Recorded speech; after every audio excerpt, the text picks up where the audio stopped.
Hair to me is more than just, what we have in our head. I mean, I feel like it's kind of a cliche thing to say, but everybody says it. It's the accessory you wear every day, right? So, I mean, you have to feel good about it. You have to feel confident about it. You want to feel good walking out of the house. You want to feel good when you're going out. Your hair has a lot to do with those things. People taking the time and investing the money to look and feel good, I think kind of says it all.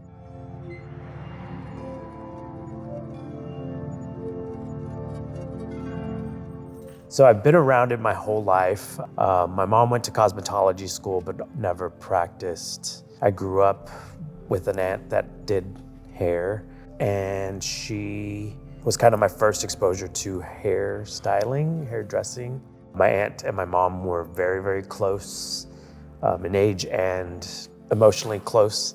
And so we spent a lot of time around her salon. Just being around it, I think, without me realizing how much I wanted to do it, it was always just kind of innate in me. Learning the chemistry of color, the color wheel. So learning actually how to cut hair. I mean, all of that really made me excited because I knew I've cut hair since I was in high school. I've just cut my friend's hair. And those were all just techniques that I kind of taught myself by watching and being in my aunt's salon. So I was about 25 when I finally decided to go to cosmetology school. But I took it seriously from the get-go. It's something I always wanted to do. I just never did it and kind of hit the ground running. The very first salon that I worked in was I worked for the salon as a commission stylist, and I never grew in a salon environment that was very structured. So I knew as I'd kind of progressed in my career, when I did become a salon owner, that I was gonna run things a little more structured, have a lot more available to my stylist as far as education and resources. So I didn't feel like there was a space that inspired me to be the hairstylist that I wanted to be. And so by opening Look, I felt like not only would I be inspired to a higher level, but also attract stylists who wanted that inspiration as well. And I also feel that having that type of stylist around me, someone that I can learn from, someone I can also be inspired by, is probably the biggest reason I opened up Look. So my very first space I opened up, my salon, was 750 square feet. We had 4 stations, only allowed for 3 hairstylists, and it didn't have very much seating. So it didn't allow us to take more clients than we could handle. It was a lot less open, I guess. So a little more boutique studio-like, but very kind of still my aesthetic. I guess this space allows me to kind of expand my creativity. I have a lot more stylists to work with, which allows me to also mentor, allows me to be, I guess, more hands-on with other stylists, whereas my previous spaces have either been on my own or in a much smaller space. Some of the things that I've had to learn basically is the psychology of people. That's one of my biggest things, listening to my clients and kind of getting the underlying message a lot of the times of what they actually are looking for versus just what they're asking me for.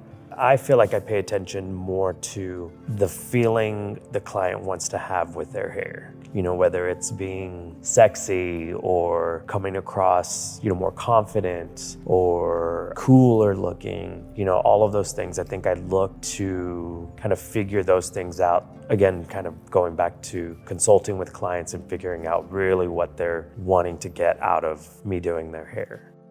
I want them to feel confident in me. So that's one of my biggest things is I want clients to sit there. I want them to feel completely comfortable. Number one, to be in my chair, and number two, to be able to communicate with me. I've always been really big on continuing to consult with my clients.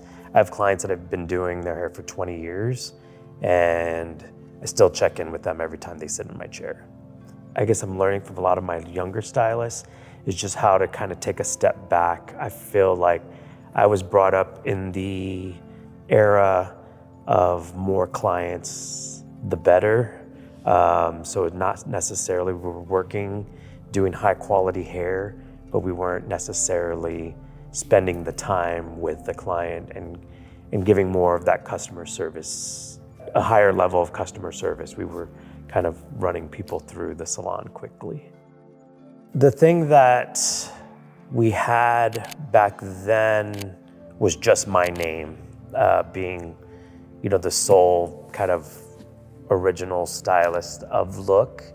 And I think right now what we're building on is creating notoriety for the rest of my stylists.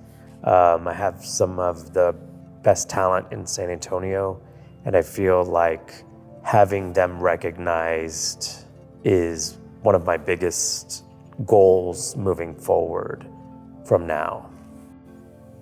To me, over time, I would never want to lose our level of customer service. I feel like the level of service that we provide is on a higher level, with any other salon that you can compare us to, I guess, in the nation. And I don't feel like we are Look without that type of customer service. When a client leaves the salon, I hope they leave with a sense of confidence in themselves, a sense of confidence in their hair, but also a sense of confidence in us as a hair salon, and knowing that we're here for them, whether it's continuing to maintain the look that we've given them or also changing that look altogether. I want them to continue to feel like they own that look, and we're here to support them through it all.